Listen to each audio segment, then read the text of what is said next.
Now, Sri Krishna is giving the call for action.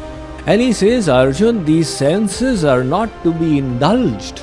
They are to be subdued. They are not to be considered as our friends. The uncontrolled senses can be the biggest enemy. So realize the danger and decide your goal. Bhagavad Gita Chapter 3 Karma Yoga. Verse chanting is followed by translation and commentary by Swami Mukundananda.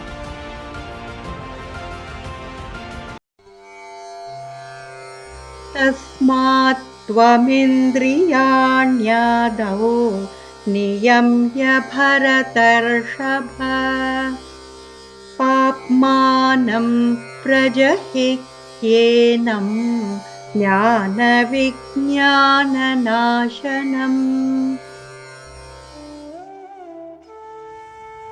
Therefore, O best of the Bharatas, in the very beginning, bring the senses under control and slay this enemy called desire, which is the embodiment of sin and destroys knowledge and realization.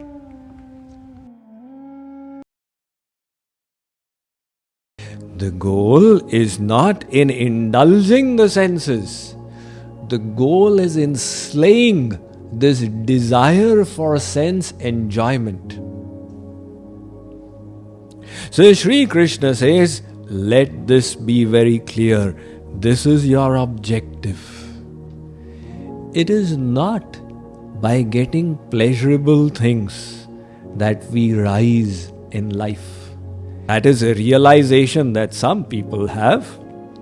They welcome discomfort. I was in India and this very respectable businessman, he does a lot of traveling and he's also a satsangi of Sri Maharaj. He's got shops in many places in India. So he said, Swamiji, you're going there, I'll also come. I said, do you have your reservation? Most traveling in India is by trains. He said, no, I travel by unreserved. So I said, why do you do that? He said, that's the best thing for our spiritual growth. You sit in that unreserved compartment like this, or you just keep standing for 6 hours. It subdues the senses. So I said, look, his perspective is different from the material perspective. The material perspective is, how can I have a good time? So how can I get things that are pleasurable for my senses? More comfort, more luxuries, the latest commodities. And somebody who wants spiritual growth says, all right, if there is discomfort, I welcome it. If the temperature is not suiting me, well and good, this is my opportunity to progress. In America, it becomes a big thing. The wife wants 72 and the husband wants 74 and fight begins. Fine tuning, even 1 degree difference is not tolerable. Now I remember, when we were growing, when I was a child in India, there were no air conditioners, ACs in cars. And in the hot summer, 45 degrees centigrade, which is 112 degrees Fahrenheit, we used to coolly travel. It would not make a difference to us. But then as the ACs come, now traveling in India also, in the summers, people say, Swamiji, you can't go in that car, you have to go in an AC car. So everybody's become used to ACs. What happened? We pampered our senses and their habits deteriorated. So after all, it is just these senses and their comfort.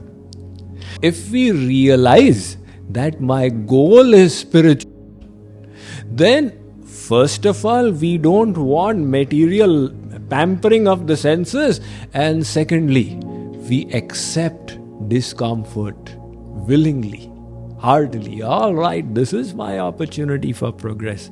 And when a person develops that attitude, that takes us to the level of sthita pragya, where we go beyond likes and dislikes, everything is all right.